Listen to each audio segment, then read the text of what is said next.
In this class, you learn about the state-of-the-art and also practice implementing machine learning algorithms yourself.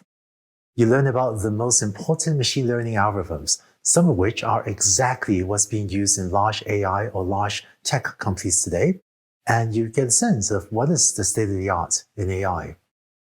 Beyond learning the algorithms, though, in this class, you also learn all the important practical tips and tricks for making them perform well, and you get to implement them and see how they work for yourself. So, why is machine learning so widely used today? Machine learning had grown up as a subfield of AI, or artificial intelligence. We wanted to build intelligent machines, and it turns out that there are a few basic things that we could program a machine to do, such as how to find the shortest path from A to B, like in your GPS.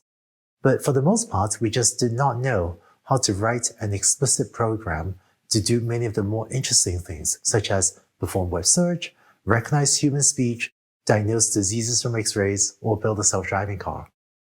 The only way we knew how to do these things was to have a machine learn to do it by itself. For me, when I founded and was leading the Google Brain team, I worked on problems like speech recognition, computer vision for Google Maps Street View images, and advertising. Or leading AI at Baidu, I worked on everything from AI for augmented reality to combating payment fraud to leading a self-driving car team. Most recently, at Landing AI, AI Fund and at Stanford University, I've been getting to work on AI applications in manufacturing, large-scale agriculture, healthcare, e-commerce, and other problems. Today, there are hundreds of thousands, perhaps millions of people working on machine learning applications who could tell you similar stories about their work with machine learning. When you've learned these skills, I hope that you too will find it great fun to dabble in exciting different applications and maybe even different industries. In fact, I find it hard to think of any industry that machine learning is unlikely to touch in a significant way now or in the near future. Looking even further into the future, many people, including me, are excited about the AI dream of someday building machines as intelligent as you or me. This is sometimes called Artificial General Intelligence, or AGI.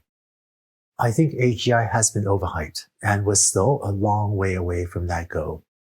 I don't know if it'll take 50 years or 500 years or longer to get there, but most AI researchers believe that the best way to get closer toward that goal is by using learning algorithms, maybe ones that take some inspiration from how the human brain works. You also hear a little more about this quest for AGI later in this course. According to a study by McKinsey, AI and machine learning is estimated to create an additional $13 trillion of value annually by the year 2030. Even though machine learning is already creating tremendous amounts of value in the software industry, I think there could be even vastly greater value that is yet to be created outside the software industry in sectors such as retail, travel, transportation, automotive, materials manufacturing, and so on. Because of the massive untapped opportunities across so many different sectors, today there is a vast, unfulfilled demand for this skill set. That's why this is such a great time to be learning about machine learning. If you find machine learning applications exciting, I hope you stick with me through this class. I can almost guarantee that you find mastering these skills worthwhile.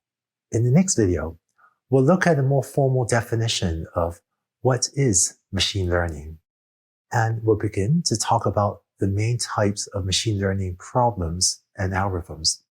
You pick up some of the main machine learning terminology and start to get a sense of what are the different algorithms and when each one might be appropriate. So let's go on to the next video.